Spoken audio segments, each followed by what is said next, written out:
It's time to talk sports. It's Hacksaw's Headlines, a panorama of the world of sports, stories, comments, and opinions. Touchdown, San Diego! Now, here's iconic sports talk show host Lee Hacksaw Hamilton and co-host John Riley. Who wants to talk sports on a Thursday? We do. From the DIXIELINE Lumber and Home Center studios in San Diego, we welcome you to Hacksaw's Headlines. It is our Thursday podcast.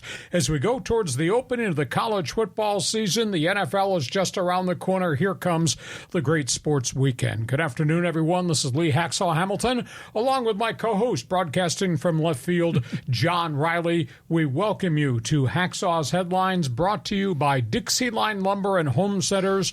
9 locations to serve you in San Diego, and the new one that's opening up in Orange County. You got projects, they've got materials, you need ideas. These can be your best friends. DIXIELINE Lumber. John Riley, are there not enough hours in the day to pay attention to everything that we're going to talk about? Because today we're talking college football, and here comes the NFL. We got the baseball pennant races. NBA and NHL training camps are just opening around the corner. Wow. And it's funny, when you sent Hacksaw's Headlines, baseball is way down the list because there's so much football to discuss. We have a lot to cover. Couple of business notes. You're on social media. I know you're on social media. I see you on social media. I want you to become part of my Twitter all-star team on X. I use the phrase X marks the spot. I just want you to go on X. I want you to punch up my handle at Hacksaw1090. Follow me, because we put a lot of stuff up on my Twitter account day in, day out, all hours of the day, including our mini poll question. So please do that. Help us along. You like sports? I think you'll like my website. I invite you to read it every morning. It's all written. It covers everything. I mean, if you're a baseball fan, read baseball. That first segment. You like the NFL, there is a ton of information. You're waiting for the NBA to start.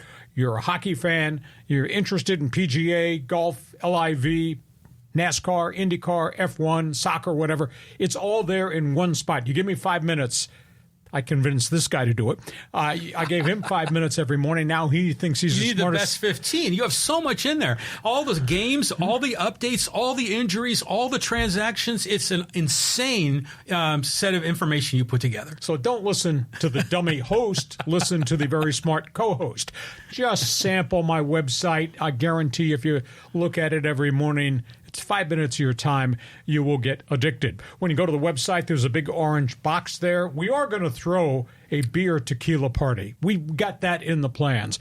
Join Hacksaw's Insiders Group. All my former listeners, love me, hate me, I don't care. Fill out the entry blank, become part of Hacksaw's Insiders Group. Also, we want you to share, want you to subscribe. Tell all your friends via social media, email, text, whatever, what we do on Mondays and Thursdays at 1 p.m. And subscribe. Therefore, you'll get all the alerts every time we put something up on the YouTube channel. And when we're done giving you all the, quote, topics on the table, this guy opens up the Fans Forum chat box. So, John, explain how that works. Okay. This is your chance to hang out with Hacksaw. You got a question or comment, just type it in the live chat on Facebook, X, or YouTube. We'll get you involved at the conclusion of Hacksaw's Headlines. Okay, we're going lots of different directions. Let's get started with the big story, because it starts, in essence, tonight, tomorrow, and then Saturday. We're talking college football. Here we go. USC-UCLA, Lee. All right, let's talk about, first of all, Southern California situation. USC opens on Sunday. USC plays Las Vegas. UCLA opens late Saturday night. They go play Hawaii. Life after Caleb Williams for that head coach. It's going to be very interesting to see what Trojan football will be like with a sixth-year starter in Miller Moss, the kid that threw 6 touchdown passes in his lone start in the Holiday Bowl after Caleb Williams had opted out. He's got a tremendous wide receiver in Zachariah Branch. They think they're really deep at wide receiver with some young pups that haven't really played. They got what I tend to think might be the best defensive tackle in all of college football. His name is Bear Alexander. Had to do a lot of it by himself the last year and a half. Now he's got transfers and people around him, including a big fellow defensive tackle who came in from Wyoming.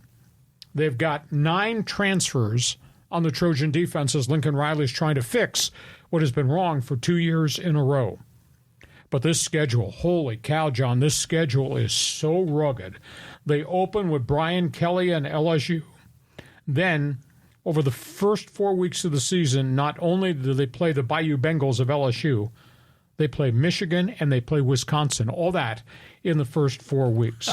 So they're going to have to hit the floor running. However, his playbook last year, 466 yards per game on offense.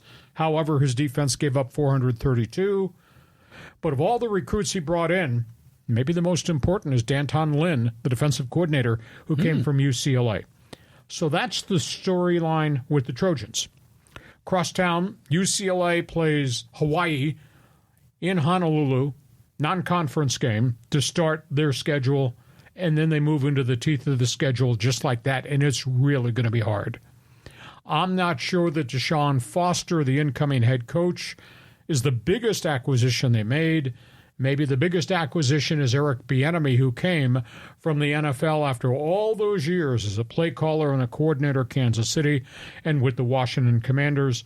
Eric Bieniemy will be under the glare of the spotlight to make this thing better. There is no Chip Kelly. That era of error is over. Ethan Garbers, journeyman, spotted a little bit last year, played competitive. He's going to be the guy. He's going to have to be the guy because everybody else is really young. J. Michael Sturdivant, big-time receiver.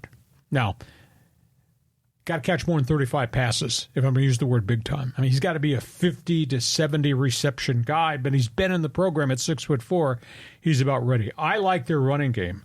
I think T.J. Harden, Keegan Jones, pretty doggone good. And they return a pile of guys defensively. But that being said, LSU, Oregon, Penn State, 3 weeks in a row.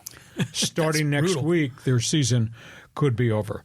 So, John Riley, I've given you the thumbnail scouting report on USC Trojans, UCLA Bruins, and it's your turn to tell everybody on live stream what you like, what concerns you the most about Lincoln Riley's team and Deshaun Foster's crew. Well, I'm still trying to learn all the names and faces as they get this thing together. The thing that I think about the most, though, is about Eric Bieniemy. Because he was in the NFL working with Andy Reid, then he goes to Washington. He was an offensive coordinator. Everyone thought he had the ability to be the next big-time NFL coach. It seems like he's taken a step down, and if UCLA really performs poorly, is Eric Bieniemy going to be getting the blame and suddenly his career is down the toilet? Either that or maybe somebody wakes up and says, maybe we made a mistake on Deshaun Foster. You know, coming out of the gate, Foster didn't do very well in his public press conferences, and it was really an embarrassment at the Big Ten Media Day where he just couldn't answer questions and he, quote, froze up. And he's never been a coordinator, much less a head coach anywhere, so there's a volume of questions about him. However, Bieniemy has coached under the really great one in Andy Reid. Bieniemy got a lot of credit for how hard he coaches players, especially young players.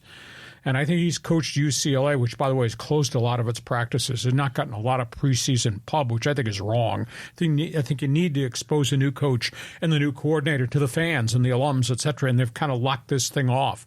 I've counted 2 UCLA football stories in the LA Times in about the last 15 days. I don't think that's the way to conduct business. But that being said, I think Bieniemy carries a lot of credibility, and I don't know if they have enough players. But we'll find out starting week 2, 3, and 4, because that's just vicious who they have to play out of the gate. Well, life is good when Southern California football is good. Exactly. And now they're going to the Big Ten, and they're going to probably get their butts kicked around. I mean, I think if USC could finish in the top 3 of the Big Ten, that would be a huge success. Wait a minute.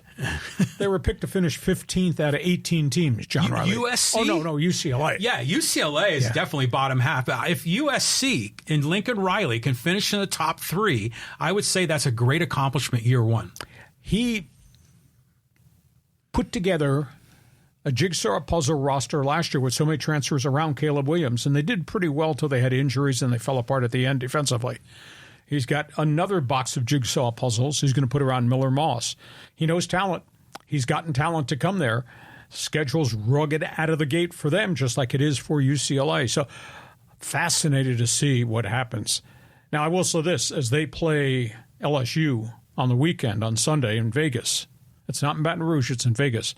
LSU does not have Jaden Daniels. Right. So LSU is going with a sixth-year quarterback, too, and a bunch of young players, because a lot of Brian Kelly's good guys went to the National Football League. A few of them actually drifted into the transfer portal. So we're starting USC-UCLA. You're a Trojan fan, you're a Bruins fan. Hey, we must have somebody from Los Angeles that is part of our podcast. Jump on board. Join us in the Fans Forum chat box. Give us your thoughts on right head coach at UCLA, wrong head coach, Lincoln Riley, disappointment or success 2 years into the mission at Heritage Hall. Feel free to jump on board. We go from that. We're going to talk about the team in town here at San Diego State. Yeah, talking about a team that doesn't shy away from the media. They're doing a lot to get exposure for the coach and the players. I like Sean Lewis. Now, Sean Lewis has to win. It's going to be tough. It's going to be tough after the opening game. That is what came out of his Monday press briefing. He wrapped it up with the statement, "Who are we?" He doesn't know. Hell, I wrote a column that you posted on the website. You were laughing so hard you almost screwed it up trying to post it. Of course it was a good column. I authored it. I wrote a column, my one man's opinion column, early in the week on San Diego State. You can find it on the website. I wrote a column in which, for the first time in my life, I admitted, I don't know. And I know everything about everything, but I don't know how good San Diego State can be at this point in time. New head coach, new staff, new playbook, and a new roster. 55 total new players, including, I want to say, 42 transfers. He's got them coming from everywhere. And he's starting an 18-year-old quarterback, Danny O'Neal, in his first game against Division I AA, used to be Division II, Texas A&M Commerce, which used to be East Texas State, where Ward Wilson and Dwight White went to school in the NFL. Oh, really? Way back in the day when they were Division II. Okay. So we don't know how good San Diego State's going to be. I would think, based on this offense and just a lot of reps, that they're probably going to blow out. What the hell's their name? East Texas State. It's not West Texas State. It's not North Texas State. Not Texas El Paso. Chamber of Commerce. The East Texas State Chamber of Commerce.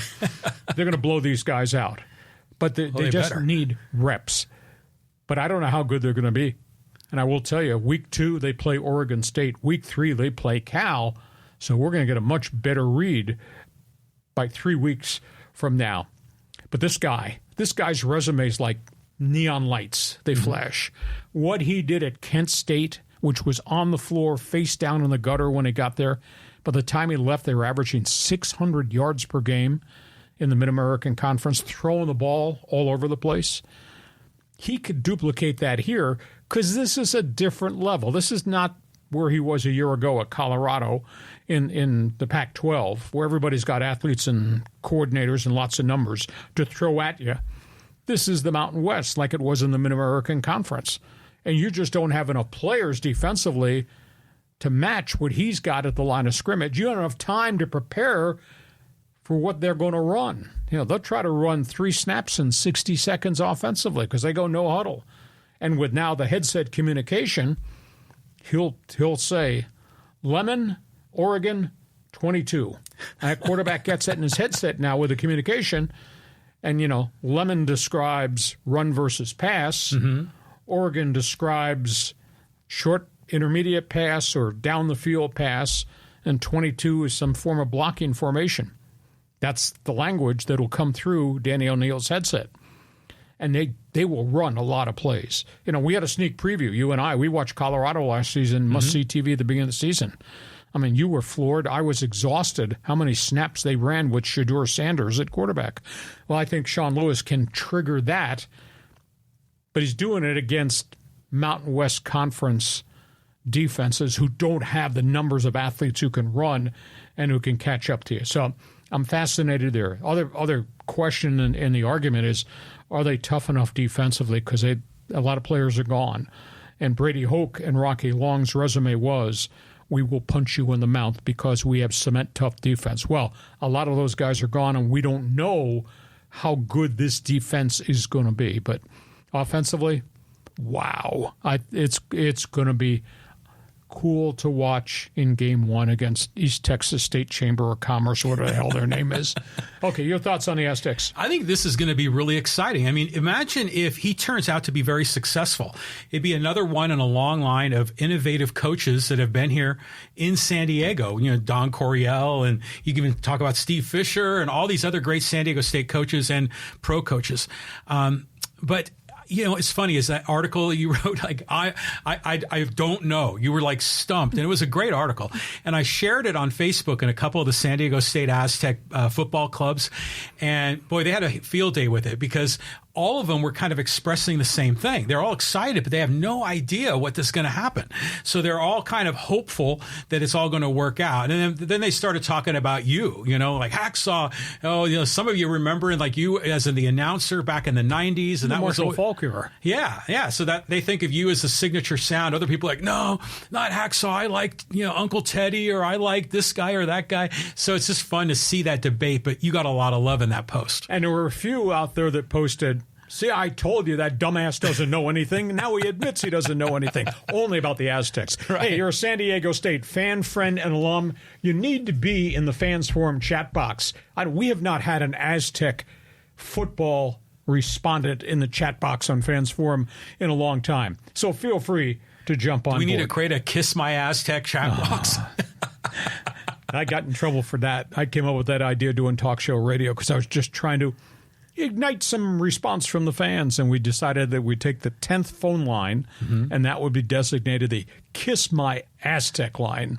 It lit up. It worked. But you didn't get in trouble for that. No. But it was always awesome when you were doing that. Was that the ladies' line, too? Did you do double duty? Yeah. Raider fan, be a man, call the ladies' line.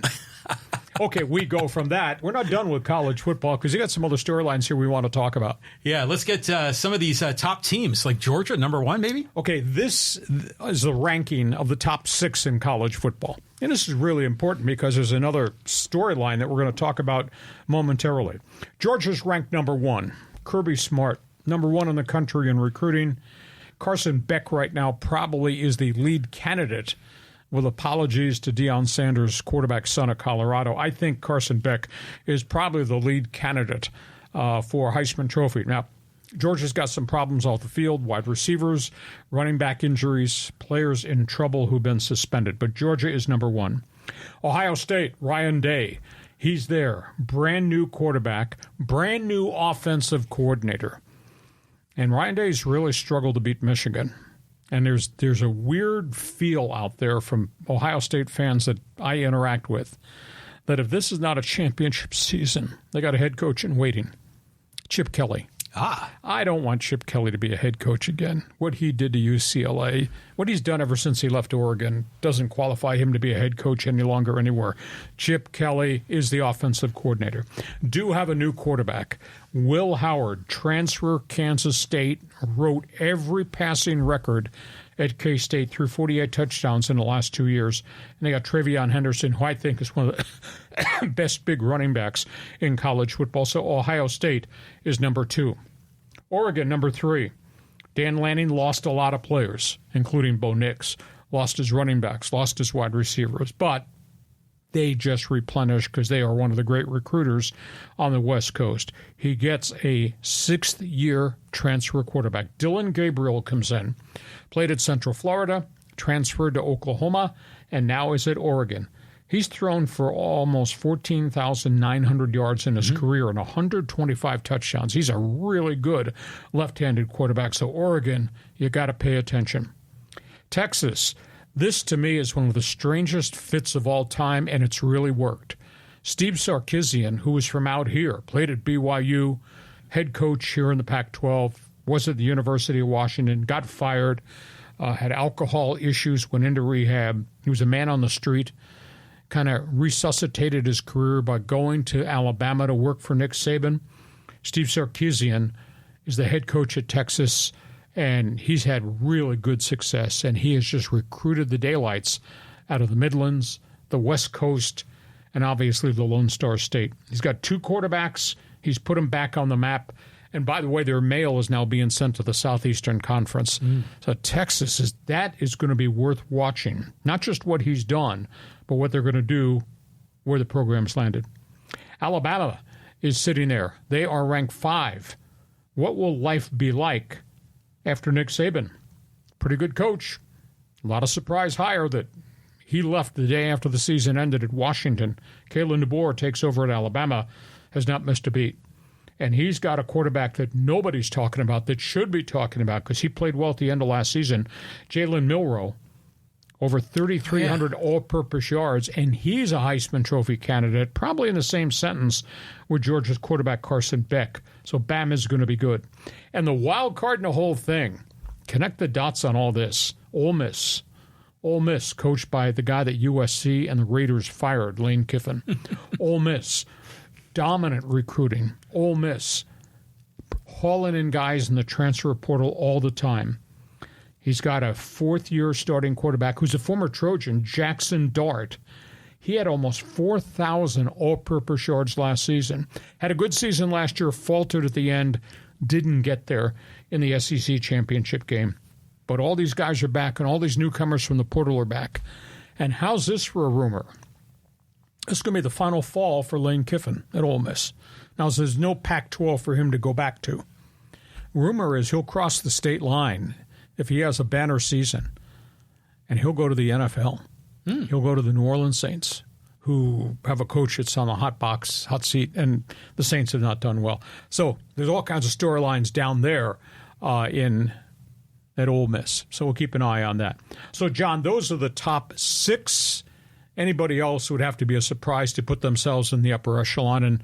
And the one common denominator, they all got hired guns at quarterback. Your turn. My turn. Well, it's nice to see Ole Miss in that list, you know. That was the surprise, old Lane Kiffin. And Lane Kiffin gets a lot of crap from fans, you know, because he's had a checkered past. Yeah. But he still seems to always get a break, you know. He gets the benefit of the doubt. Lands on his feet. That's a good way to put it. He lands on his feet like a cat with 9 lives. But I just remember when he was the head coach of the Raiders, he was like in his early 30s. Sure. He was probably younger than a lot of the players then. Exactly. You know, but then I look at these other teams, you know, Alabama is going to be Alabama. The Oregon quarterback, Dylan Gabriel, I watched a lot of his play because my son finished up his college at Oklahoma. And so we went to the games, and Gabriel took over when Caleb Williams went to USC. He's a good quarterback. He can throw. He reminds you of Steve Young as a lefty, and he's a little bit stocky. He's not a tall guy. He's maybe only 5'11", 6 foot, but I think Oregon should really like him. And they recruit, and they get all these transfers. They put so many skilled people around Bo Nix last year, and Bo Nix made all the plays. Gabriel has grown into it. Initially, when he was at Central Florida, he was a gunner and a wild arm and threw picks. In Oklahoma, they refined his game. So he's got 1 year left, and he's going to be with the Oregon Ducks. So those are the marquee teams. If you got a comment about Heisman Trophy candidates, life after Nick Saban at Bama, feel free. Jump into the fans forum, looking for college football fans to participate. Game day, baby. I mean, we got a few games this evening. We got, obviously, a flurry of Friday night games, and then everybody's playing on Saturday. Let's just go conference by conference for a minute and just talk about some of the storylines. SEC, lost in all the conversation this year about all the expansion and how everybody went to the Big Ten and who the Big 12 picked up and the lawsuits in the Atlantic Coast Conference. Nobody's talking about the SEC. Nobody's talking about Texas and Oklahoma showing up, and they are not going to knock on the door. They're going to kick the damn door down. I mean, I think the whole scope of SEC football is going to change because here come the Sooners and here come the Longhorns, and they bring tradition, and they recruit really well. And obviously, things have changed a little bit in the Southeastern Conference, so pay attention to that. Big Ten storylines, well, Southern Cal and UCLA and Oregon and Washington, awful lot of travel. I think Oregon's going to do really well. I'm just not so sure that USC is going to be dominant, even though I think Lincoln Riley's a great coach and a great recruiter. I think it's going to be a really hard season at UCLA, and it's a massive rebuild season, I think, at the University of Washington, the post-Michael Penix era. Big 12. Yeah, they got Oklahoma State and they got Iowa State, and those are two pretty good programs. But tell you what, everybody that I network with who covers college football, that's their main job. of the opinion Utah's going to show up and Utah's going to win that conference. Really? Utah. And you say, you kidding me? Salt Lake City? Those guys used to be in the Mountain West or the old West. Those guys? Well, those guys did pretty well in the Pac-12. Yeah. Real well. Yeah, they did. And did well on the national stage and in bowl games. I don't know that Arizona State's got enough players. Arizona's gone through now total changeover. They hired the San Jose State coach after their coach, Jed Fish, went to the University of Washington. So Arizona's got changes. And Colorado, I don't know what to expect right now. Yes, they have Shedeur Sanders. Yes, they backed the truck up with the next group of guys from the transfer portal.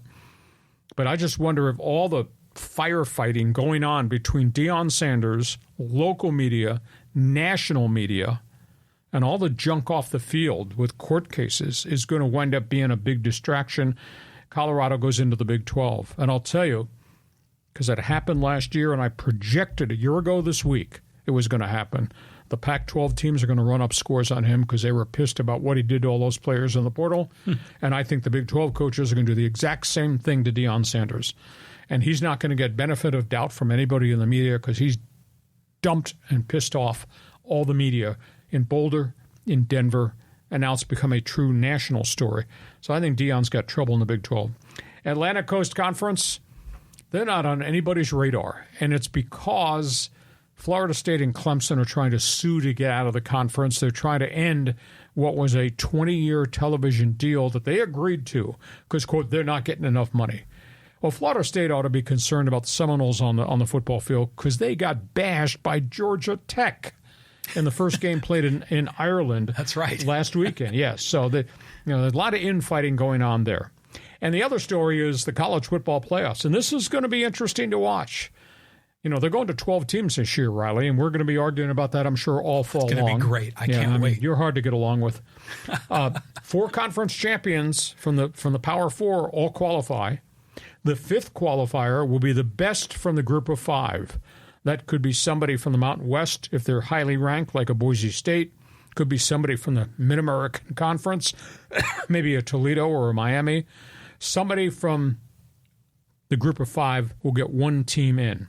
So that means there'll be 7 at-large teams. And everybody of the opinion is that Liberty of Virginia or Coastal Carolina, guys that went 13-0, they're all going to get screwed. Because what the committee is going to do, because the committee has their own poll, the committee will take the next 7 highest-rated teams from all the biggies. Right, of course. We might have half the Southeastern Conference in the tournament or a whole bunch from the Big Ten, maybe an odd one or two from the ACC or the Big 12. So at the end of the day, 12 teams seems exciting, but is it exciting if half the 12 are from one conference? And that could really happen. So even if San Diego State were to go 11-1, or Coastal Carolina or Liberty be unbeaten, I don't think these guys are going to get a chance to be an additional team from the group of 5 on the college playoffs. So, John, conference roadmap. Where's your Rand McNally? I know exactly. Pull it out. You got some opinions here about what I just said, or the opinions about college football playoffs and who's going to get in and who's going to get short-ended. Yeah, these are great storylines, Lee. And I love the expanded college football playoff. If it were up to me, it would be more than 12. It'd be 16, maybe even 32. And do it through the whole month of December. You could use the Peach Bowl and the Weed Whacker Bowl and all these other ones to be the quarterfinalists. That would work. But the group of 5 schools keep getting screwed over. They make 12 spots open. They'll be lucky to get one. There's no way they're going to get one of the at-large bids. It's just like March Madness. Going through the list here, listening to you talk about, Coach Prime in Colorado, is there like a NATO of sports journalists? You attack one, therefore you attack us all, because you're really kind of getting a little irritated with Coach Prime. I'm tired of the act. And I'll give you an example. He started this 2 weeks ago in this firefight of criticism when he refused to answer questions from a reporter from a CBS affiliate because he's publicly feuding with CBS National about their reports about his kids being in trouble, his sons being in trouble. So he took it out on the CBS guy. So the columnist immediately said that's unfair. Then he went after the columnists from the Boulder Daily Camera, which is the hometown paper. And that guy wrote a very critical column about just the way Deion is conducting his business. And then lead columnist Denver Post, who's been a constant critic of Deion since the first transfer portal meeting that he had, where he told everybody, here's the transfer portal address, get yourself in it. He was running people out of there at his first press conference. So then he stood up last week and said, I am not taking any questions from you. Nobody in this program is going to talk to you. And this is a lead columnist at the Denver Post. Then there was all kinds of national reaction from the national media. And then there was a rumbling last week that all the media was going to boycott and not cover the team and not cover practices nor press conferences. Now, they didn't follow through on that, but there's just been a reaction that we got a right to do our job. And Sean Keeler of the Denver Post followed up after Deion made a big issue of, I'm not taking any questions from you and no players are talking to you. You can stand at practice by yourself. You're a non-entity as far as we're concerned. And then Sean Keeler followed up with a column. That's great. So now got a 4-8 coach with a 3-9 press conference of the way he's acted. And he called him Deposition Deion. And he talked about his sons being in trouble with the law. And it goes on and on and on. And what did I tell you a week ago, based on my experience as a talk show host who covers the stories with the information I have, and I have a right to ask tough questions? You don't get involved in a fight with a member of the media, because a member of the media has got a right to do his job, and that includes supporting you when you're sitting there at 8-1 and critiquing and criticizing you when you're 1-8, and we have a right to ask tough questions. And you get in a fight with the media, John Riley, the media has the last bullet in the gun. The columnist, the beat writer, the editorial people, talk show radio, TV sports anchors. What do you gain by inciting this war with the working media who's just trying to do its job? That's where we are right now, and that's why I have my public stance about Deion Sanders. And I think Sean Keeler, the last sentence he wrote in a column, I think this past Sunday, was, when you don't win this year, and you're not going to win this year, you're going to get your ass fired. And we're going to be there to cover that too. Okay, so John Riley, go ahead. You tell me whether we're doing our job correctly or whether he's right or wrong. Go ahead. The media always gets the final bullet. I mean, that's like such a hacksaw thing to say, and it's great. It's true. You're right. You know, they're going to get the last shot in. I like Coach Prime. I agree he's not really conducting himself the way I'd like to see it, but in general, I like his vibe. I follow his Twitter account, and it's fantastic. The other comment I want to make on these other teams is, you know, when it was a Power 5 thing with the Pac-12, they were still not really a Power 5. They were like a Power 4.5 or something. You know, they weren't taken as seriously, except for the occasional Oregon SC that was really good. For me, I'm going to be rooting for all those Pac-12 teams that are going to the Big Ten, going to the Big 12, to go out there and like stick it to these Midwest and East Coast journalists with the last bullet. You know, so I think it'll be exciting. Now, imagine this. This is just to kind of brainstorm a bit. We already know Oregon's going to be really good. You know, they're number 3 ranked. They're probably number 2 in the Big Ten. They could win it. Imagine if Oregon got number 1 in the Big Ten and USC number 2 in the Big Ten. That would be something. Well, exactly. But then if they're number 2, talking Trojans, they deserve to be an at-large team. Of course. No, if you're good. Look how Washington developed into Michael Penix last year. Nobody saw that coming. So I think the playoffs are going to be exciting to watch, or the season will be exciting to watch, to see who elevates themselves to be in this playoff mix. But the little guy, he's really going to get shortchanged. And then again, there's also a undercurrent of feeling, the top guy in the group of 5. You really think Boise State is going to be on the same par with Texas? And hey, remember the Boise State Oklahoma game? Okay. The Statue of Liberty, the hook and ladder. That was fantastic. That was once in a lifetime. We were going to see it again. Yeah, but you also remember a year ago when you were sales pitching me TCU and Max Duggan and all those guys, and what they get beat 62-7 in the playoffs. Yeah, but they're a power conference team, you know. So I just want to open it up, give these other programs a chance. Okay. Fans Forum is open. If you are a Colorado fan, friend, and alum, if you like Neon Deion and Coach Prime, jump on board. Get into this discussion. If you're just a college football fan, do you like the 12-team playoffs? Is it too much? Are we inviting too many 50-7 blowouts? Or are there enough good college programs that could make the playoffs really special? And, of course, the sidebar is how some of this impacts the bowl games. Fans Forum is open. Please join us if you're a college football fan looking for first-timers to join us in Fans Forum. Hey, we get to halftime. This podcast is brought to you by DIXIELINE Lumber and Home Centers.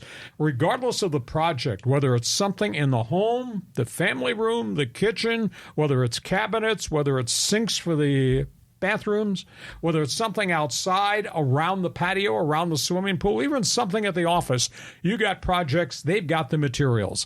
DIXIELINE Lumber, 9 locations, been in business 100 years in San Diego, and now opening the new location in Dana Point up in Orange County. These are the people we trusted. You'll like them too. DIXIELINE Lumber. We are at halftime, getting ready to talk some NFL football, then baseball pennant races. Hockey hotline will be open too. Get ready to join us in Fans Forum. A reminder, X marks the spot. We're all on social media. I want you to follow me. Just type in @Hacksaw1090. Go to your Twitter account, your X account, hit follow, so thereby you'll join my team. We're trying to push my followers, my Twitter All-Star group, up over the 10,000 mark. By the way, if you like sports, have you checked my website? I write on it every day. I don't know anybody that's doing what I'm doing in terms of the volume of information. It's there every morning. First thing, check it, LeeHacksawHamilton.com. When you check the website, there's an orange box right on the front page. Fill that out. Become part of the Hacksaws Insiders group. I don't know, John Riley made some dumbass comment about buying everybody in the Insiders group a shot of tequila or a bottle of beer when we have our first gathering, so you want to be part of that. Want you to share. Tell everybody what we do Mondays and Thursdays on our award-winning podcast, and we want you to subscribe.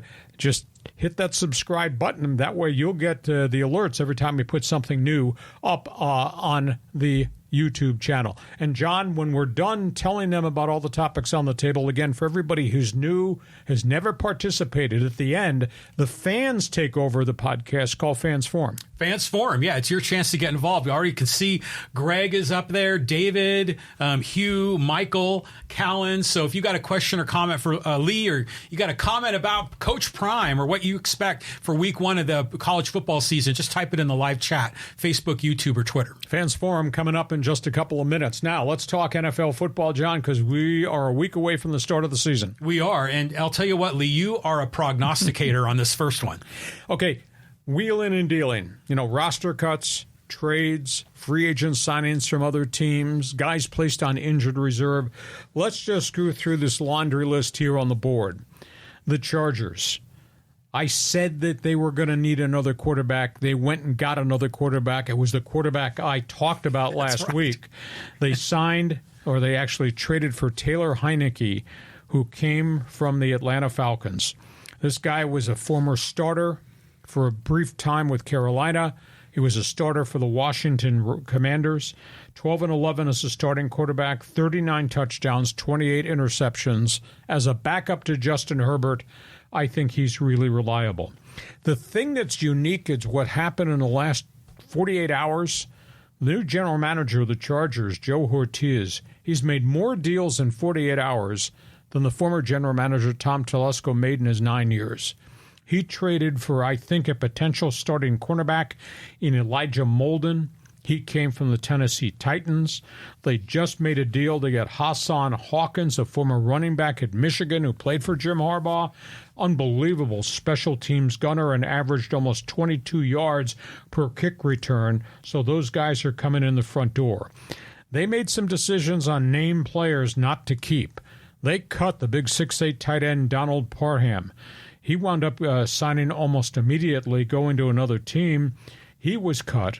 J.T. Woods, a safety, who they talked about a lot as flipping to a cornerback, he got cut. Isaiah Spiller, former fourth-round draft pick, he got cut. Now, he just got re-signed and put back on the developmental squad. And Luis Perez, the quarterback who done really well in spring football, a couple of these different leagues, Luis Perez, he also got cut. But the acquisition of Heineke, that to me is a really good insurance policy for the Chargers. So we go from that to Kansas City. And Kansas City really active at roster cut-down time. They gave up on Kadarius Toney, the guy that made all the mistakes last year, dropped passes, lining up offside, always seemed to have an explanation or an excuse. He just never grew as a wide receiver. They cut Toney. He's still unemployed at this hour. They turned around and they went and got a backup quarterback for Patrick Mahomes. They got Bailey Zappi, who had just been cut from New England. He had started a bunch of games in the post-Tom Brady era. They signed him almost immediately when it went on the waiver driver. And they also picked up Sammy Perrine, who's a really good and accomplished third-down pass-catching running back. He had been with the Denver Broncos. Denver wanted to bring him back, put him on developmental. He said no. Broncos, this is a really good acquisition. They wound up getting Parham at tight end. That's a big pass-catching tight end who's going to catch some balls, I think, in Sean Payton's offense. One of the surprises is they cut Tim Patrick. He had a really good preseason. Big 6'4" wide receivers, had 2 years of injuries. It's the first time in 2 years he was healthy. He caught a bunch of balls in exhibition games. He wound up getting cut. Dallas Cowboys. Now, they did sign CeeDee Lamb. We had talked about that. They've yet to sign Dak Prescott. I'm sure somewhere down the road that deal's going to get done. But this, I think, is an impressive deal. They went out and they signed ex-Minnesota Viking running back Dalvin Cook. He's got over 6,000 yards rushing, 43 touchdowns. He was kind of a cap casualty a year ago in Minnesota. Had just a brief cup of coffee, but it was really late in the season with the Jets. Didn't get re-signed. This guy can play, and this guy will run it. This guy will catch it. This is a pretty good acquisition. And then the Rams. I wish I had an explanation as to why they did this, but they're already without Aaron Donald, who retired, the greatest modern-day defensive tackle in the NFL. Now they cut the guy that lined up behind him, their strong inside linebacker, Ernest Jones, who wanted a contract extension, had a year left. They cut him. And actually, they wound up trading him to Tennessee for a late-round draft pick. This guy had 145 tackles last season. And now I know they've got a bunch of young linebackers who run. They're going to have a very, very young defense for Sean McVay this year. But Ernest Jones owed him 1 year on the contract. And even though he wanted an extension, they said, no, need you to play the season out. He had 145 tackles. He was everywhere. And they traded him to the Tennessee Titans, which means they're going to be really, really young on the defensive side of the football. And I was just shocked. I was shocked that they hit the eject button on him, and they didn't get very much for him, which doesn't make a bit of sense to me. So that he was asking money. They didn't want to do it at this point in time. He wasn't a distraction. The guy was a football player, as a gamer. So John Riley's a lot of news and notes here, starting with the Taylor Heineke story with the Chargers, finishing with the Ernest Jones trade with the LA Rams. Go ahead. Take the football, run with it. Well, the Heineke thing was funny because, like, last night I texted you, and it took me like 2 or 3 tries to get Heineke into my cell phone because it kept trying to autocorrect it to Heineken, like the beer. Yeah. And then you get it, Heineke, and you write back, I know what I know, So there you go, hacksaw. This NFL cut day has got to be so hard for the players and the coaches. And when Parham gets cut and then he immediately gets picked up by the Broncos, I'm not so much dissing on the Chargers there, but it's just good for Parham that, he's going to find a spot because with that coach, Sean Payton. Yeah, exactly. I mean, it's a great opportunity, but let's talk about Payton. Why did he keep all 3 quarterbacks? It's a huge question. There's a salary cap issue. I mean, they are stuck. They either, if they cut Zach Wilson, they have to pay Zach Wilson as he goes out the door. If they cut Stidham, who they gave a multi-year contract extension to, which boggled my mind before the draft, they're going to have to eat that contract too. So maybe you keep all 3. Now you're going to keep all 3 on the active roster. That's really surprising to me. Now, maybe somebody gets hurt. Or maybe Nix gets overwhelmed so that you do have Zach Wilson, who played well in preseason, and you still have Stidham, who seems like a smart guy who can manage games. So it's strange. There are a couple of other teams that are keeping 3 quarterbacks, which is not the norm. This might have something to do with salary cap. This might have some insurance policy in case Knicks can't handle what Knicks is going to have to handle as a starter opening day. Fascinating to see the way he's doing business. Yeah, that's kind of what I thought. It was like just in case Knicks wasn't as good as we thought. But the team, it's a 53-man roster, right? Plus 16 on developmental. Plus 16 on developmental. But isn't there also the +1 for the third quarterback? No, that rule got taken away. Players Association raised hell last week, and the third active guy, that's not going to be there. Ah, okay. Sorry, things change. Yeah, which is kind of weird to me because of the injury factor. But in the union, I think the union looked at it very differently with the opinion. You can't jerk the third guy around because the third guy is on developmental, makes minimum. Mm-hmm. He's not on an NFL-type contract. And if he has to be called up, then he gets a one-time payday that he'll get a game check. Okay, I got you. So it's a money thing.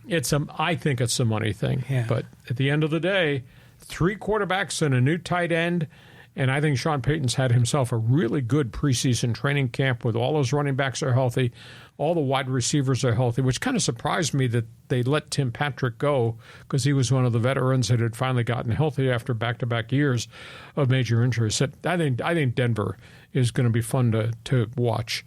And what do you think about this running back going to the Dallas Cowboys? I mean, that guy's, you talk about Dalvin Cook, he's got a track record. Yeah, he does. But then Ezekiel Elliott's still there too, right? Yeah, but he doesn't have a lot of gas left in the tank. At least I don't think he does. Right. So, I mean, the fact they got Cook is good for them. But remember, Cook was on the Vikings, and then didn't he switch to another team He went last to the year? Jets. The Jets, Got there late, never really got to play. Jets' season was unraveling because of the Aaron Rodgers injury. They never brought him back. I think he's going to be a surprise contributor to the Cowboys. Because he was a cap casualty because he was making monster money in Minnesota and didn't want to give money back, and he got cut. The guy can still play. Good. Well, good players deserve to play. Okay, we go from that.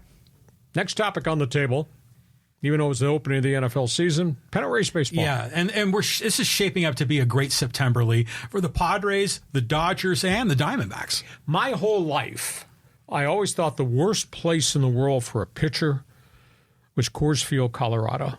Thin air, home run dimensions, ball flies. I think I changed that this week. I saw Dylan Cease suffer 106-degree heat index, and he went out there and he threw, I want to say, 70-plus pitches in 3 innings, and they finally had to go drag him off the mound in the 5th. St. Louis might be the worst place for a pitcher to pitch in the summer heat and humidity.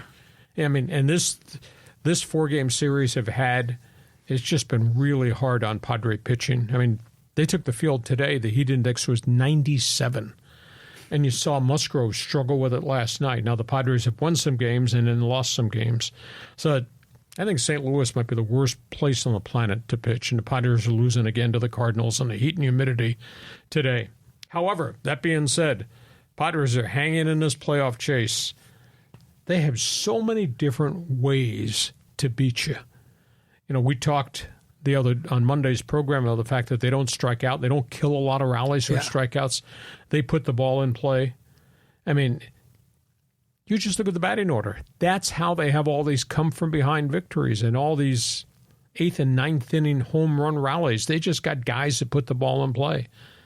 And I swear to you, Luis Arraez has to be the best bad ball hitter in modern-day baseball I've ever seen. He hits stuff off his shoe tops, not just home runs, but he's spraying it all over the place. And there's not a pitch that he doesn't want to swing at, including all the junk that's out of the strike zone. Mm-hmm. And he's still hitting over 300. But balls in play, bats on balls, no strikeouts, best bullpen in baseball. The bench bunch now gets an addition with Elias Diaz, who comes from Colorado as a free agent. He'll be put on the active roster as the rosters get expanded to 28 players on September 1st. And he can hit some home runs. And the fact that Campusano has really had some bad stretches offensively and is struggling a little bit defensively with pass balls, blocking the plate and all that. He's going to go back to El Paso because he has options available. So I just like this. And the fact the Padres have done all this with nothing from Yu Darvish, limited contribution from Musgrove, and with Tatis having been gone for such an extended period, I'm just so impressed with just the composite of what Padre baseball is. And in terms of the Dodgers, I hold my breath on a night-by-night basis. I just don't know who they're going to trust in this rotation over the final 4 weeks of the season, and then when we get to postseason. Now, Yash Yamamoto last night threw 1 inning rehab game, Oak City. Gave up 1 run, 1 hit, 2 strikeouts. He was clocked at 95. I think he threw 31 strikes out of 45 pitches. So at least that first good outing was really solid. So you got Jack Flaherty, you got the kid Gavin Stone. I don't know that you can trust Buehler. I don't know from start to start what you're getting with Kershaw. And we just have to wait over the final 4 weeks of the season to when Yamamoto gets here, how good they're going to be. But I just can't trust Dodger pitching as we go to postseason at this time. So, John, left hand demands that you talk about the Padres. Right hand demands your opinion on the Dodgers. Go ahead. Well, first of all, how about that Shohei Ohtani first pitch with the dog? That's pretty cool. So cool. And you're a dog guy, so you must have loved all that. There's so much joy watching Ohtani play the game and how he acts, then how he reacts. And then the thing at last night with the fans, how do you send them out on X to go find the video if they've not seen Ohtani's dog with the first pitch before the Dodger game last night? That's one of the coolest things I've ever seen. And the dog gave a high five at the end, too, which was fantastic. Last night the Padres lost in the bottom of the ninth on a walk-off by Arenado, which was disappointing, but you loved Higgy's home run in the eighth to bring him back. Like you say, they can win in so many different ways. But Arise was hit. He had that base hit off his shoe top and just sort of flicked it over the third baseman. And that was after that pitcher was throwing like 102. And so that was an amazing piece of hitting. This, you're talking about like all these other Dodger players are getting all their pitchers back. Still a lot of question marks. But the Padres are going to get back Darvish and Tatis. I mean, 2 All-Stars, potentially 2 Hall of Famers. I mean, this September is going to be bonkers. I mean, it's going to be really fun, not just as a Padre or Dodger fan, but just as a baseball fan. I was thinking about Arise. San Diego's got 3 area codes, right? The original 619, then the 760, and now the 858. Mm-hmm. Arise will swing at any pitch in any of those 3 area codes and get a base hit. He's just amazing. Yeah, like I always remember Vladimir Guerrero was really good at that too. But Arise, it's a magical wand that he uses up there. It's different than Gwynn, but it's artistry, and that's what you have to appreciate at that level. But there's still a lot of Padre fans, especially on Twitter, that are bagging on Arise. They're like, he doesn't walk enough, he doesn't hit for power, his OPS is too low. But still, he puts the ball in play, and that's how they're winning. Sideline to sideline. There you go. Foul line to foul line. Yeah. Regardless of the area code the ball's in, he's going to go chase it. It is. The sprinkler. It's really amazing. Okay, Padre Dodger fans, join us. Fans Forum chat box is open. Want you to be part of this. Big story, not here in the States. There's a big story that is developing, John, abroad in Japan. This involves free agency. His name is Roki Sasaki. He's 22 years of age. He's the next pitching phenom to come out of Japan.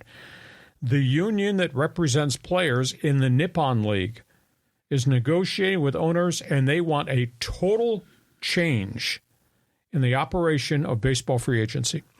If you're in Japan, if your name was Hideo Nomo or Dice Matsuzaka, you had to be in that league 9 years before you become a true international free agent. Then you could sign. Mm-hmm. Now, they're trying to change the 9-year rule for veteran free agents to match baseball. MLB, 6-year free agency, pitcher could leave, player could leave after 6 years of stardom. If you're a high school and college player, you could file for the baseball free agency here without going into the Nippon League. But you could only be signed like you were a high school draft pick or a college pick, which meant you'd get a much lower salary, much lower signing base. The only other way a Japanese star can leave early is through the, quote, posting fee. The way Japan worked it out with Major League Baseball, that a guy could come here as a 4th or 5th or 6th year player in Japan. You'd have to post a fee to get him, but you would have to pay the team that lost him a huge amount of money based on the amount you paid that fourth, fifth, or sixth year free agent. Japan wants that changed. Yamamoto came after 4 great years in Japan to the Dodgers. Dodgers are paid $31 million as a posting fee to the team that lost Yamamoto. Japanese union says that's not fair to these guys. You're limiting all these guys. You're limiting them as a 9-year free agent. You're limiting them as a 18-year-old high school star who wants to come play here. And the posting fee for a Yamamoto star is unfair to the player. So I don't know if there's going to be a player strike. Something is going to change as it relates to Japanese ball. And Roki Sasaki is going to be the Jim Catfish Hunter of Japanese ball. He's the one that they're going to hang the hat on because Catfish, through all the lawsuits, became a free agent with the Oakland Athletics. This is going to happen in Japan, and this window to get more Japanese players here, it's probably going to open up, be very different once they get this deal done with the union. Union's raising a big issue, and Sasaki is going to be the poster boy. This is good. Let's open up the market, free up the market. This sounds like right now it's like a trade war with tariffs and everything, yes. Just the baseball version of it. So I like this. But imagine, put the shoe on the other foot. So imagine an American soccer star like Christian Pulisic. Imagine if we prevented him from going to play for Bayern Munich or going out to play for Chelsea or wherever he played in Europe. I mean, that would be horribly unfair to Pulisic, and it would be a bad look for the United States. Usually if we have American soccer players go to Europe, I encourage them and root for them and hope they're successful rather than trying to hoard them and keep them back home. Yeah. Ichiro Suzuki, maybe the greatest modern-day Japanese player before Ohtani's arrival. Yeah. Now, he came here on a posting fee deal. Now, Ohtani came here as a young player, but he had to come here as a young player and play under the international rules that baseball had for draft picks. He signed a very affordable contract, and he chose the Angels. Sasaki wants the chance to come here, but he doesn't want to be held up by posting limitations. He doesn't want to stay there till 9 years. The new rule, maybe the free agency comes after a 6th year. But it's a very complicated thing because there's 3 different layers now how you get players out of Japan. Well, if you have to wait 9 years, your arm might be shot. Exactly. And then you don't have a chance to make the big money in America. So that's where we are there. This story is something we're going to have to track going into the offseason to see how quickly it changes. Last topic on the table, the O Canada Network followers who want to join us for this, Hockey Hotline. Here we go. Hockey hotline. We have the Kiss My Aztec line. Here we go. Let's talk about the Vancouver Canucks. Their top goaltenders from San Diego, Thatcher Demko, got hurt in the playoffs last year, never came back on the ice. Thatcher Demko has evidently got more complications. Post-knee surgery, is not going to be ready for training camp. He, of course, is from Scripps Ranch here in San Diego. Cool. Not for him. He can't play. So he's not going to be ready for the start of the season. Now Vancouver gets another setback. The guy that replaced Demko and kind of carried the Canucks on his shoulders, he's got knee problems. He's in Latvia, and he might not be ready for the start of the season with the Canucks. So now Vancouver does not have goaltender number 1. Their great veteran stars making a lot of money, Thatcher Demko, and may not have Artur Silovs, who was the talk of the NHL playoffs last year. So Vancouver's in scramble mode to go get another player. Hockey, Toronto. This story has just drifted all summer long. Maple Leafs have massive salary cap problems. Mitch Marner is in his final year, $10 million. Report as of this afternoon, the Maple Leafs are talking about trading Mitch Marner to the Pittsburgh Penguins, led by Sidney Crosby. And they'd probably take on big draft picks, lots of picks, give up $10 million cap space, and Marner would go to be on the first line with the Pittsburgh Penguins. That's a fascinating story. And the third story, this really bothers me. Chase DeLeo, the captain of the San Diego Gulls, has not been offered a contract by the Ducks. He's evidently going to Russia. He's going to sign in the KHL.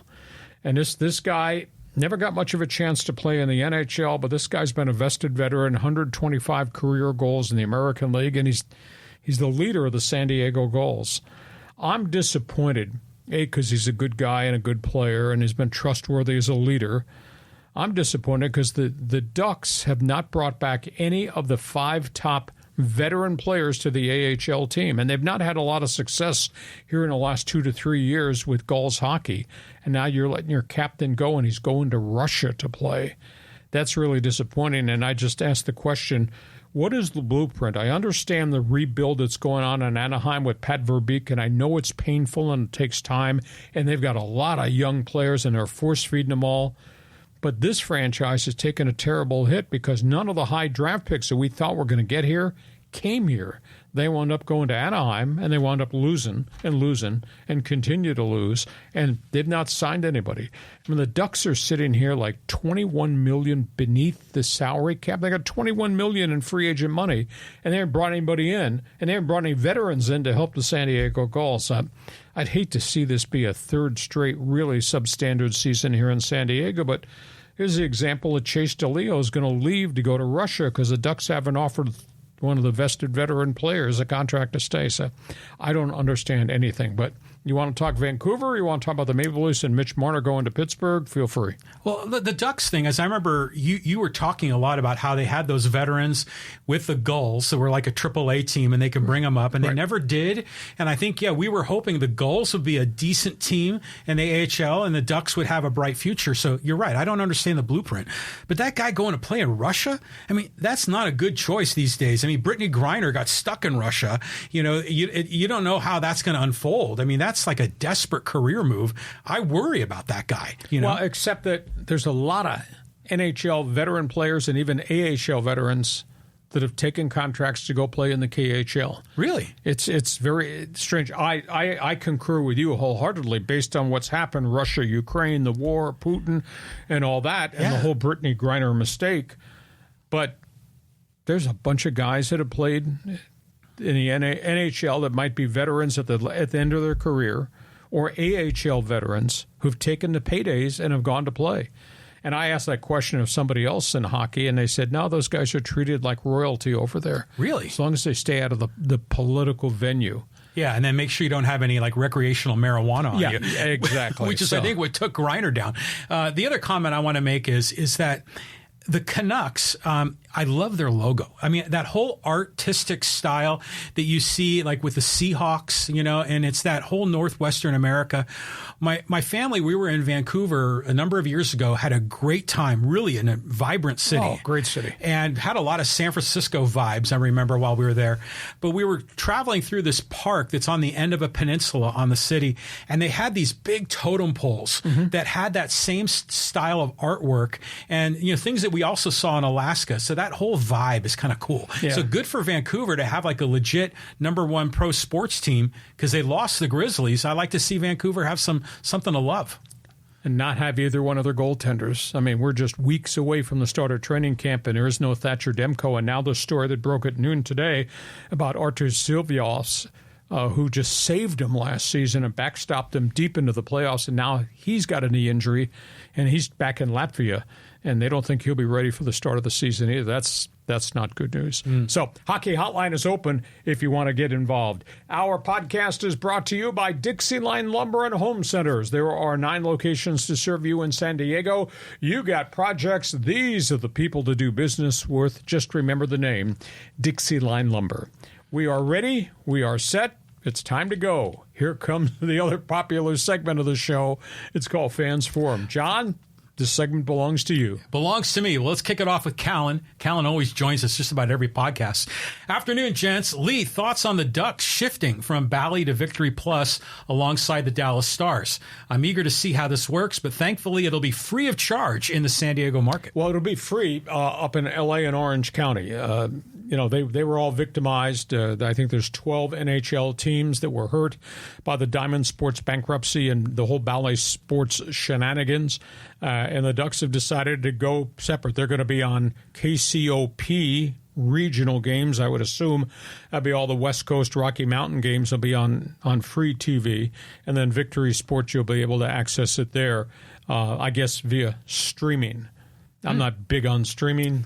John Riley does stream. He subscribes to Everything Plus. But not Victory. I've never even heard of that one. Well, that story just broke yesterday. So Ducks fans will get a chance here to see their games on free TV, which will be cool. And then obviously Victory Plus. And I'll let you figure out how that works, and you can explain it to me as I come over to have a beer watching some hockey.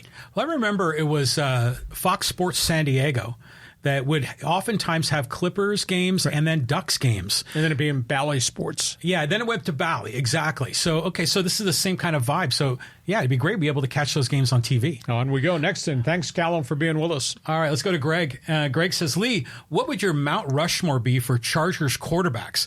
Great show, and bum, there's no DIXIELINE lumber up here in Seattle. We miss you up here, by the way. Greg, I would have to say the Mount Rushmore Charger quarterbacks has to start with Fouts. And then it has to contain Phillip Rivers. And then I would tend to think back in the day, and I remember the old AFL Chargers, the John Hadel, Jack Kemp Chargers, although Kemp had more success, I guess, in Buffalo with the AFL Bills. I would say those would be the Mount Rushmore guys. I don't know whether we put our Super Bowl quarterback. Oh, you gotta. Yeah, what did led him to the Super Bowl? I don't know. He's got to be one of the four. Well, then, but then you got Justin Herbert, who's right there on the brink of greatness, though it may be too early to put him up on Mount Rushmore. But, I would say Stan Humphries has to be part of that equation. Yeah, I think you hit all the big names, but, Justin Herbert is kind of in the on-deck circle. He might displace one of them. But think about like the opposite of a Mount Rushmore and all the horrible quarterbacks that we've had here in San Diego. Mark Vlasic, and Craig Wheelahan. And, you probably can name a bunch of them off the top of your head. There were a whole pile of them back in the day when they didn't really have quarterbacks, the Sean Salisburys of the world and those guys. But let's not be negative here. The question was a real legitimate positive about great quarterbacks for the San Diego Chargers. No Ryan Leaf? You got to put Leaf up there. He's on the backside of the mountain. To quote Deion Sanders, why are you being negative, man? Right, there you go. Okay, you're right. That's a good call. Next one. All right, just a quick year from XS Revolution. Bonjour du Canada. Oh, Canada. Oh, the Hockey Hotline fans are going crazy. Camps are opening in 2 weeks. Hockey fans are just beside themselves. It's going to be awesome, man. The end of the season getting started. Okay, here's a long one here from David. He says, hey, Hacksaw, nice to see your show. I'm a longtime fan from Rancho Bernardo. As the Paralympic Games begin, what do you think of a show or segment weekly or daily with updates in the community of athletes in the disabled community? It can include information about local programs, including adaptive sports programs, the Miracle Leagues, Aces for Autism, info on adaptive sporting equipment development, etc. Have a great 3-day weekend coming up. The Paralympics are great. You have to access Peacock to watch the Paralympics. I watched the opening ceremonies. That was really cool in the stadium as they brought all the athletes, some of them obviously wheelchair-bound, in with the American flags. It's just really neat. Now, it doesn't get, obviously, the coverage that the normal Olympics got in Paris just, a couple weeks ago. But there's a time and place to cover it. It's really hard to cover it. I've tried to search out access, but we don't know the athletes. They're not household names. It's not the Michael Phelpses of the world. So it's just really hard to cover it. But they have their place, and they do have their recognition. Well, it's interesting for a couple of angles here, because you do a great job, Hacksaw's Headlines, covering the world of sports, which is a ton of information. And yeah, Paralympics might not be at the top of the list, but the beauty of podcasting is such that you could, right here, David laid out a whole program here on how to do the Paralympic podcast. The beauty of podcasting is that you can identify a niche audience, a target small audience, and provide content that they're hungry for. So maybe David should start a podcast talking about that, because he probably knows a lot of the names and faces, and there would be a huge, loyal, narrow, but loyal audience for that. I concur. Somebody wrote me a week ago and said, how come you guys haven't done anything about the Little League World Series? Well, there's only so much time in the day for me to cover certain things. And he was barking at me, how come you didn't do anything on TV on your sportscast on KUSI? At which point my response was, who am I going to bump off from a content standpoint? I mean, Little League World Series is special. What ESPN has done with the events and all the games broadcast, that's really kind of special. Social media has done a great thing, but there's only so many hours in the day that one person can do to cover, and what do you delete if you're going to do something special there? So that's a hard call. It really is. And now, when you were doing the TV news, I mean, how long was your segment? Like 7 minutes? Or 7 minutes, but that usually covers 4 topics over 7 minutes because you're doing video and you're doing boards. And it's really hard to find the slot. My response is just go enjoy what ESPN's coverage looks like and what they do on ESPN 1, ESPN 2, and just enjoy that. Exactly. Next topic. Okay, here, let's go to Michael. He says, Deion needs Carlton Fisk to tell him how to act, as he did when they both played baseball. Deion's act wore thin as a player in the NFL and will now as a coach. Well, they're really bitter in Colorado. Now, the CU alums and the fans, they like what they're seeing. That's great. But that 3-0 start became a 1-8 finish. And then there was another truckload of players who were forced out of that program in the transfer portal. And now there's this next wave of new guys that are coming in. And, Colorado opens their season tonight, and I'm going to watch it because I want to see how different they are with Shedeur Sanders, who I think is a fine college quarterback. But they're playing North Dakota State. That's 1AA. As good as North Dakota State is, Colorado will mop up the floor with them. Just like San Diego State will probably do the same against Texas A&M Commerce. But at the end of the day, this whole season will spin on what kind of success they have going to the Big 12. And will they be better, or will defensive coordinators figure out everything that Deion and that staff is going to run, and they'll defend them and they'll take them apart again, and then coaches will run up scores because a lot of coaches – Pac-12 and in the Big 12 are still irritated at what Deion did to all those kids that he forced into the transfer portal and he ran off. Will the story get old and stale? If they sit there and go 3-9 this season, yeah, he's going to have some problems keeping his job. And it's just, to me, from a media perspective, there's no reason for him to pick this fight with the media. Answer the questions, let the media do their job, and then cover the games and the product on the field. Well, the transfer portal's going bonkers with the Aztecs too, but It's maybe the players are choosing to leave. It's just a weird dynamic. I'm rooting for Coach Prime. I want him to be successful, not just because he's a Pac-12 coach going to a new conference, but I like him. And even with a little bit of the bravado, sometimes he needs to turn it down a notch, but overall, like it. The Carlton Fisk angle is interesting because I'm doing math in my head. Deion played baseball for the Braves and the Yankees in the early 90s or mid-90s, and was Carlton Fisk still playing for the White Sox then? No, at that point. But I think he's talking about how to handle celebrity status and the accomplishments you think you're going to have or want to have, et cetera. Okay, well, the other catcher I associate with Deion is Tim McCarver. Sure. And he got the ice dumped on him. That's still classic Deion And that Sanders. Relationship didn't work out very well, but each had their own style. They did. Okay, here, let's go here to Floyd. And he says, college football playoffs are too small. FCS has 23 teams. Why can't CFP do 16? Also, all FBS conference championships need to be represented and 7 at-large berths. Well, they're not going to let all the smaller conferences in. They'll take the best team.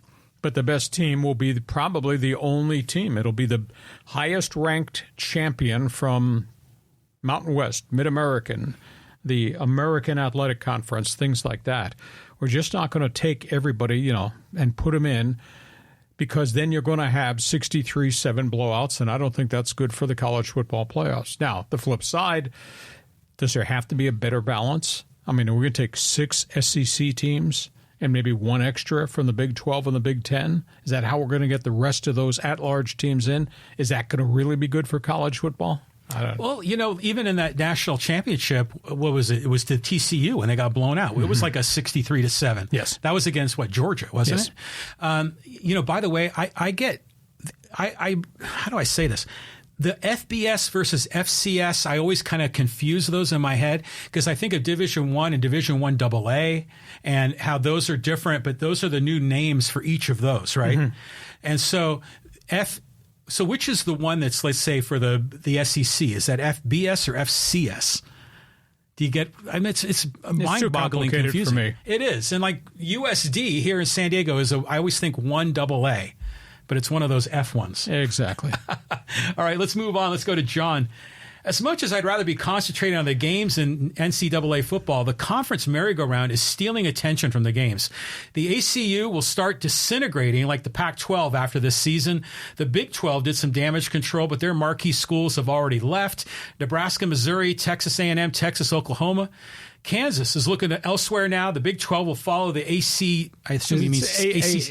Yeah. Is it AAC or the ACC? ACC. The ACC and Pac-12 towards relegation, leaving the SEC and Big 10 as the Power 2. It's chaos.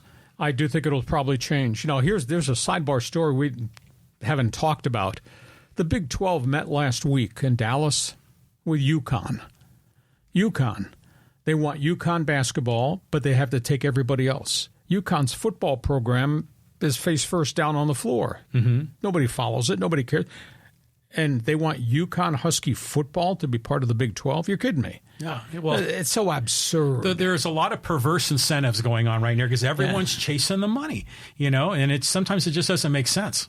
So there probably will be more changes. There will be more schools that will defect and go other places, but we may also have somebody waking up some morning at the end of next football season and saying, Cal and Stanford Atlantic Coast Conference, this doesn't make any sense, and somebody's going to vacate where they went and go back, so there'll be more changes coming. But there aren't very many other schools out there to go steal and go get. Well, Cal and Stanford, they're not juggernauts of programs in the first place. Right. They're going to end up going these cross-country trips, and they're going to have like an 0 season. I mean, it could be really ugly for those two guys. I project that this UCLA to the Big Ten is not going to work out, and Cal Stanford in the Atlantic Coast Conference might not work out, and those guys may come back, and there'll be a rebirth or a different structure to the Pac-12 conference. It's not going to happen immediately, but I think that's going to happen. The Swami says, hacksaw. All right, here we go. Let's go to Philip. And he says, wouldn't want to go to Russia where they lock people up for the non-crime of just having a little herb on them? Well, it's really weird because I asked this question about a year ago to an NHL assistant general manager. I said, why would these guys go there? It's a payday. Most of these guys that are going there are at the end of their career. But I said, it's a lifestyle thing. He said, but the athletes there are treated like royalty. As long as you don't do something stupid like taking drugs on a plane and landing in Moscow, or you don't do a political comment on social media.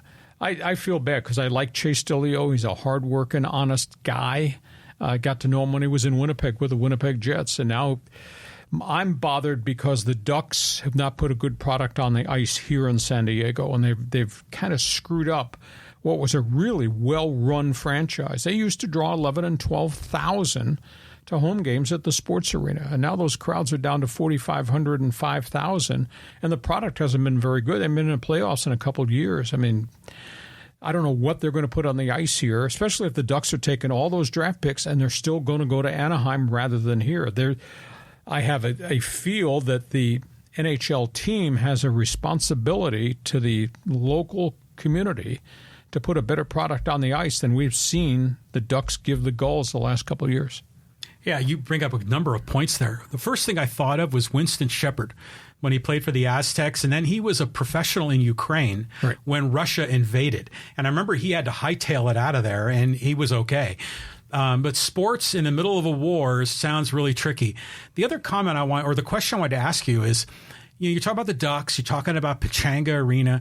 We haven't heard any real news on the new sports arena that they're planning on putting down there. Have you heard anything new? I have not heard when the shovel of dirt's supposed to be turned and what's going to happen to the tenants, the Gulls, most notably, at that point in time. The San Diego Sockers are leaving. They're going to their new private small arena that'll be up in Oceanside. So, but I don't think the thing is stalled. Maybe it's been tangled in red tape about how Kroenke is building it, but I thought there had been a solution to the new sports arena, because that sports arena is going to be renovation of a facility, but it's also going to be housing, business, and entertainment stuff wrapped around on that parcel of land. Have not heard much about it lately, but I still think it's going forward. Yeah, well, I could say this. Our sponsor, DIXIELINE, they're there right next to the sports arena. Exactly. And I think the city owns their land. So there's a lot of question marks about the leases and how that's going to be going. The timeline seems to keep getting delayed. On we go. Next question. Okay, let's get some social media folks here involved. A lot of good comments and questions here. We got to get this one in right here. This is from Marco Antonio. He says, "I'm from Tijuana. I love the Dodgers and 49ers, but man, this guy Lee Hacksaw, to me, it's a legend. As you can see here in Tijuana, in fact, in Rosarito, I couldn't get the signal from San Francisco or Los Angeles. So when I was young, I listened to this gentleman on Mighty 690. Great show." 77,000 watts from Baja to the Canadian Rockies, and it came out of the tower on Rosarito Beach. Just most unique situation I think I've ever been involved in. I had no knowledge when I came here of how Mexican radio worked. You know, I've told the story to John a couple times that when I was initially hired to come here to be the voice of the Chargers, and a vice president called me from 690 and introduced himself to me. I got a phone call out of the blue sky, sitting at my desk in Phoenix. I worked at KTAR. I thought I was going to be there forever, doing Arizona State and doing a sports talk show. And this gentleman called me and said, "I represent Noble Broadcast Group. We have the license for Extra 690. Our game plan is we've just secured the rights to the Chargers. We want you to be the voice of the Chargers because we know what you've done with the Sun Devils, and we know what you've done with sports talk radio, and we want you to come here." And then I asked him, "Well, explain to me what XTRA is, da-da-da-da." And he said, "We're a Mexican licensed station." I said, "Well, I'm flattered that you consider me to be the voice of the Chargers and do sports talk radio because I've done very well with that here. But I don't speak Spanish." And I thought he wanted me to come do play-by-play in Spanish and do sports talk radio. I didn't know. I'd been to San Diego once in my life, or actually twice in my life. Actually, we came over and played in the Holiday Bowl. Arizona State played Arkansas in the Holiday Bowl, and we had a great time. So I had no knowledge whatsoever what he was making reference to, and then they explained to me how the licensing worked, the programming worked, and their plans were we're going to build studios in San Diego and it would be an English-speaking station on a Mexican license. So that's my story of how I got here, and I had no knowledge how Mexican radio's relationship with U.S. broadcasting worked, but now I know. Well, it's just the way radio is structured in America is all the stations on the west start with a K. Right. And they start with, a W on the east. Right. And then suddenly they're starting with an X, here because of the Mexican stations. But remember, it was always like around midnight they'd play the Mexican national anthem. But then now I'm sure all those Mexican stations, if they're doing sports radio, which I know many of them aren't anymore, but if they are, they're probably just 24/7 syndicated ESPN stuff. Some. And the whole landscape, the advertising landscape has changed. It's much harder now to do cross-border broadcasting. There's very few stations that are on this side that are owned or licensed to Americans who are you rent the license. You don't own the station. So it's You share crazy stories at Extra about the engineers and how they'd have to connect to the signal in Mexico, and sometimes things went weird. Exactly. We'll do that another time. Okay. But Tijuana, great to have you on board. Tell all your friends south of the border to join us on this podcast, and also check my website. Okay, let's get some Charger fan comment from the 2-cent Peanut Gallery. He says, "You get a thumbs down for regurgitating that 8-year-old joke from South Park about the Charger fans in L.A. When you all going to get tired of regurgitating that same cowardly narrative? It is cowardice to hate on a team just because you think they don't have many fans. We're growing, baby. Don't you remember the year after the Rams won the Super Bowl week 17? 80% Chargers and SoFi. Yet you all haven't updated your fear of being outnumbered. Real ones from LA like myself stay loyal to the only team in the NFL that has always stayed loyal to the SoCal soil." You look good in powder blue. Don't agree with you, but that's okay. You look good wearing the lightning bolt. At the end of the day, I still think LA is a Rams town until the Chargers become a playoff team, and Justin Herbert has not won a playoff game yet. I still think it's going to be a Rams town. Can the Bolts take control of the market? Yeah, got to win. And, let's also be realistic. There is no bitterness in L.A. You got the franchise. There's a lot of bitterness this side of Camp Pendleton that we lost the franchise and a greedy owner, turned his back on 55 years of loyalty. I don't think that will ever change. We do cover them. I cover them. I probably cover more of the Chargers than any other member of the media. The newspaper here, the Union Tribune, uses an L.A. writer and they'll cut and paste their stories. I don't know what kind of readership the Chargers have. The TV stations they'll go up and they'll shoot some games, and maybe they'll run some highlights, but they don't cover it as much as I cover it. And I think I cover the NFL and the Chargers more than the Union Tribune knows. And I know I cover it more than anybody on Sports Talk Radio. And if I was doing Sports Talk Radio like this podcast, we'd be doing Chargers and Rams stuff on an almost even-Steven basis. And then we'd cover the Raiders and the Denver Broncos and all the other NFL stories. I do it differently than anybody else in the working media. But there is people to hear just this side of Camp Pendleton, from Oceanside down, cannot forgive them. Fans do watch the games. Probably about half of what used to watch it when it was the San Diego Chargers. They used to have TV ratings, I want to say, of 30 shares. I think they probably have 15 shares now on the CBS affiliate down here. I don't know. Of the 15 share that's watching, I don't know if they're watching because they still love the team, or they're watching because they hate the team and want to see them lose, or they just watch because it's the NFL game that's on in town. So that's the media perspective. I'll let the fan, John Riley from left field, give you his opinion. Well, the fans, a lot of them are still rightfully PO'd, the San Diego fans. Yeah, we have some friends that live up in L.A. They're actually more like Huntington Beach, actually, but they're season ticket holders at SoFi, and they're excited about the Chargers. But that seems to be the exception to the rule. But I can sense in San Diego that some of the fans are sort of getting over it. Now they just want to follow the NFL, and it's another Southern California team.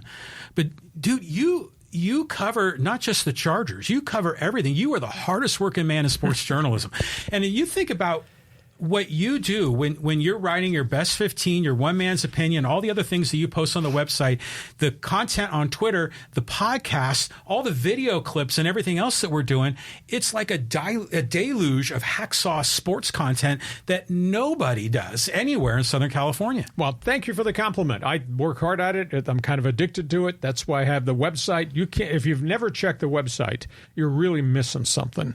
So it's there every morning. It's absolutely free. John, I don't know anything in the world that's freaking free right now. Really? But it's free. So check the website. And, of course, we love doing the podcast, and we're just trying to cover the waterfront. That's who I am. That's how I act. That's what I'm addicted to. That's a sales pitch. So you can be upset at San Diego fan for being pissed off. They have a right to be pissed off. But we do follow it down here. I do follow it. I can't wait for the start of the NFL season. Oh, it's going to be great. And by the way, the Charger followers on Instagram are unbelievable. And whenever we post a video there, they all go crazy. So let's get one more comment here. Angels. Let's talk a little L.A. Angels.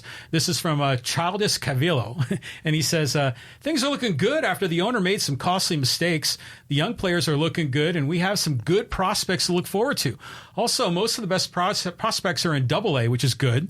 Everyone needs to chill. Ohtani's on the Dodgers. Nobody can change that. Rendon is probably going to get dropped in the offseason. Well, it's been a tough finish to the season. They really had a lousy last month of August. We saw flashes. We saw Zito, O'Hoppe, Chanel, to a degree, Moniak, and even Joe Adell. They play well in spurts, but they just don't have enough guys to play 162 games. And now what's happened in August, I mean, they've been miserable. I mean, what's their record? 54-79 right now. I mean, they're probably going to close to 100 losses.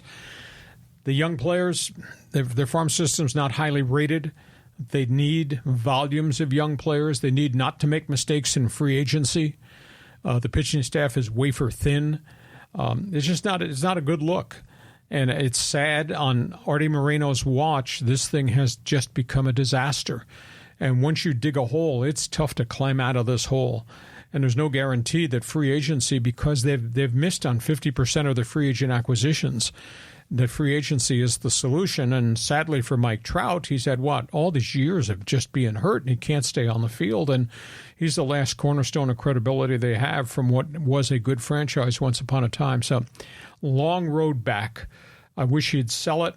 I wish he had better baseball people making the decision, but he's elected to keep it, and he's elected to keep the general manager there to continue to operate it and try to build it through the farm system. But, boy, that takes forever. And I wish I had a better answer for you. I mean, you can be optimistic and you can be hopeful, and It could be a great baseball market. It could be a great hockey market. It could be a great market. Orange County unto itself is a market unto itself, and it should have winners. Unfortunately, it doesn't have a winner in baseball and doesn't have a winner in the NHL right now either. John? Well, think about how long it's taken the Padres to kind of come back from the depths. I mean, was it about 15 years ago was when they were owned by the owner that had them on layaway. Yeah. Right. They had no resources, and now they're filling the stadium up. The Angels are still a mystery to me, but here's just kind of an odd question. Which version of the Angels do you hold closest in your heart? Is it the California Angels, the Anaheim Angels, or the Anaheim Angels of Los Angeles? It's the Darren Erstad, Tim Salmon, Mark Langston Angels. Okay. The Angels that went to the World Series. It's the David Ecksteins of the world. That's the Angel franchise that I identify with. And I guess they were the California Angels at that point in time. I just call them the Angels. I don't care what the designation is, California, Anaheim, or Los Angeles Angels. I remember that group, how great that group was. And that's the last vestige of quality baseball those poor people in Orange County had to root for. From that era, I remember the Thundersticks. Yes. And they were just overwhelming. But to me, it's California Angels. It's Bobby Grich, back in that era. Well, that's the Autry Angels, but boy, that's a lot of fastballs ago. Yeah, that's in the 70s. And then, even Reggie Jackson was there for a little while and made that appearance in that movie where he was going to shoot Queen Elizabeth. So, the California Angels to me was cool because they wanted to represent the whole state, kind of like the Golden State Warriors. And I thought that was neat. When they went to Anaheim, that's when they became Disney-ified, if I recall. And then now they're the Artie Moreno LA Angels. I just like the vibes of Nolan Ryan, wearing that California Angels hat with the halo above Ryan the A. and Tanana. Tanana, yeah. And that was a good chunk of time in a different, very far back era. And then obviously the Autry Angels and the Disney Angels, and getting to the World Series was electric. And that's the more modern day Angels. But this, unfortunately, is terrible. The prime example is all you need to do if you're in Orange County is just look down I-5.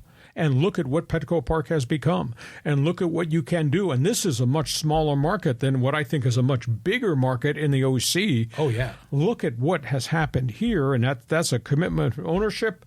That's with leadership. That's with scouting. That's with drafting. That's with the right free agents. And unfortunately, we haven't seen much of that in Orange County after the first couple of years when Artie Moreno inherited it and they won, and then it's gone off track. But unfortunately, when you're down, it takes forever to get it back. I don't think they're coming back if Artie Moreno remains the owner. And Angel fan everywhere, sell the team, Artie. That's what they all want to do. They want to hit the reset button. Hey, listen, we hope you have enjoyed our Thursday podcast going towards the great sports weekend. This podcast is brought to you by DIXIELINE Lumber and Home Centers. 9 locations to serve you in San Diego, and the new one that is opening up in Dana Point. John, here comes college football. We do have baseball pennant races we'll continue to cover, and just around the corner, we got the NFL. We'll be back in here Monday at 1 p.m. Pacific. Hope you'll tell your friends. Join us on the Insiders Group. Check my website. Subscribe so you'll get all the alerts. And thanks as always for being part of Fans Forum. John Riley, have a great sports weekend. Get ready for college football next. Week 1, baby. And you have yourself a great sports weekend, too. Thanks for being with us, as always, on Hacksaw's Headlines. Join us again for Hacksaw's Headlines on YouTube, Facebook, and Twitter. And find the audio version on your favorite podcast apps. Touchdown, San Diego! For more content, go to LeeHacksawHamilton.com.